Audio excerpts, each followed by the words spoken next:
नमस्कार दोस्तों, इस वक्त महाराष्ट्र में राजनीति कहिए या सियासी कहिए भूचाल देखने के लिए मिल रहा है, क्योंकि लगातार ईडी की रेड्स बढ़ रही हैं। एक के बाद एक घोटाले निकलकर सामने आ रही हैं। इसमें एक और घोटाला निकलकर सामने आया जिसमें संजय राउत और उनके परिवार का नाम शामिल नजर आया है, और वो घोटाला था 1034 करोड़ के जमीन का।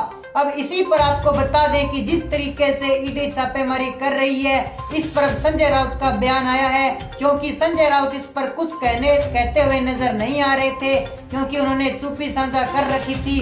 लेकिन अब जाकर संजय राउत का बयान आया है जिसमें उन्होंने कहा है कि अगर ईडी छापेमारी मारती है तो उन्हें छापेमारी मारने दो। उन्होंने कहा कि मैं उनका स्वागत करूंगा, बस मैं यही चाहता हूं कि ईडी झूठ ना बोले। और साथ ही साथ अगर कोई एजेंसी में सबको इन्होंने शामिल करते हुए कहा कि अगर कोई भी एजेंसी राजनीति के लक्ष्य प्राप्त करने के लिए झूठ बोलती है तो इसका भुगतान उन्हें करना पड़ेगा, इसको लेकर उन्हें भुगतना पड़ेगा।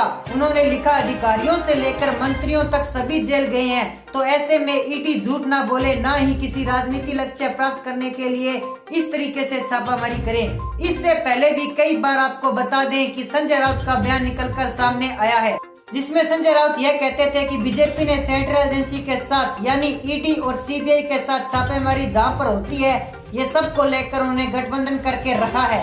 यानी सेंट्रल एजेंसीज और इनकम टैक्स, सीबीआई, ईडी, इनके साथ बीजेपी का गठबंधन के चुनाव के माहौल में देखने के लिए मिलता है, वोटिंग से पहले देखने के लिए मिलता है, क्योंकि बीजेपी इन सभी सेंट्रल एजेंसीज को डायरेक्ट करती है कि कहां पर कब और कैसे छापेमारी मारनी है। और ऐसे में इस छापेमारी के जरिए बीजेपी लोगों को डराने का काम करती है। ये सारे संजय राउत की तरफ से सुनने के लिए मिलते थे। संजय राउत इस पर जो बयान दे रहा है, आखिर ये पूरा विवाद क्या है, किस विवाद को लेकर लगातार छापेमारी है, और जो बयान इस वक्त सामने निकल कर आ रहा है, ये किसी व्यक्ति पर बयान छापेमारी करने पर सामने निकल कर आया है।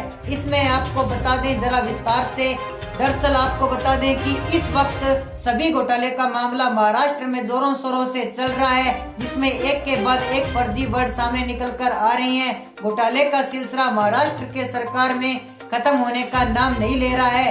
कल भी किरीट सोमैया ने 100 करोड़ के आरोप संजय राउत पर लगा रहे थे, लेकिन वह कोरोना गाइडलाइन से जुड़ा हुआ था, और ये घोटाला जो है ये भूमि घोटाला जुड़ा हुआ है। और महाराष्ट्र में इस वक्त भूमि घोटाले की जो जांच है, उस जांच की शिवसेना नेता संजय राउत की बेटियों तक पहुंच गई है। जी हाँ, बिल्कुल सही सुना आपने, यही कारण है कि संजय राउत की बौखलाहट देखने के लिए मिल रही है। ऐसे में जो भी आपकी राय है आप हमारे कमेंट सेक्शन में जरूर बताइए। साथ ही हमारे चैनल को कर लीजिए सब्सक्राइब। जय हिंद, जय भारत।